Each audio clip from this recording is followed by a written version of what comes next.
গাছ থেকে ফল ছেঁড়া কিংবা গাছের পাতা ছেঁড়া কি জায়েজ? এ সময় যদি কেউ গাছ কাটে তবে কি সেটি তার জন্য অমঙ্গল? এ সম্পর্কে কি লেখা আছে আল কোরআন ও সহিহ হাদিসে? প্রিয় নবী সাল্লাল্লাহু আলাইহি ওয়াসাল্লাম বা এ সম্পর্কে 1400 বছর আগে কি বলে গিয়েছিলেন? কি বলছেন বর্তমানে ইসলামী বিশেষজ্ঞ ও উলামায়ে একরামগণ? রাতে গাছের ফল ছেঁড়া বা গাছে আঘাত করা সত্যি কি অমঙ্গল নাকি উক্ত এই বিষয় সম্পর্কে জানাতে রয়েছে আমাদের কোনো ত্রুটি? আমাদের মধ্যে এমন অনেকেই আছে যারা হাজারো প্রয়োজন হলেও রাতের বেলায় গাছের কোনো ফল পাতা কিংবা কোনো ডালে আঘাত পর্যন্ত করতে চায় না, কারণ মুরব্বীরা বলে এ সময় গাছ থেকে কোনো কিছু আহরণ করা অশুভ।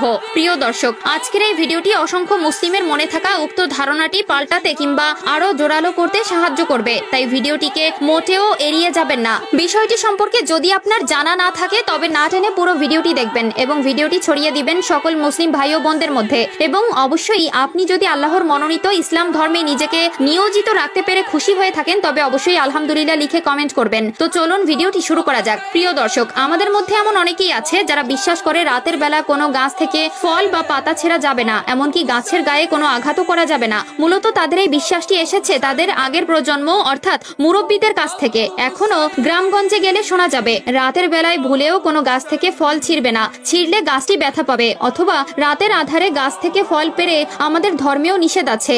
এমন হাজারো কথা শোনা গেলেও আসলে সকল কিছুই কুসংস্কার, কেননা রাতের বেলায় গাছের ফল পাতা ছেঁড়া যাবে না এ সম্পর্কে আল কোরআন ও হাদিসে সরাসরি কোনো স্পষ্ট নির্দেশনা নেই। এবং আল কোরআন ও হাদিসে স্পষ্টভাবে যে সকল নির্দেশনা দেওয়া হয়নি তা নিষেধ করা যেতে পারে এমন মনোভাব থেকে যে সকল কার্যকলাপ সৃষ্টি হয় সেই সকল কিছুই বেদাত হিসেবে গণ্য হয় এবং এই বেদাতের কোনো ক্ষমা হয় না। অর্থাৎ রাতের বেলা গাছের ফল পাতা ছেঁড়া যাবে না।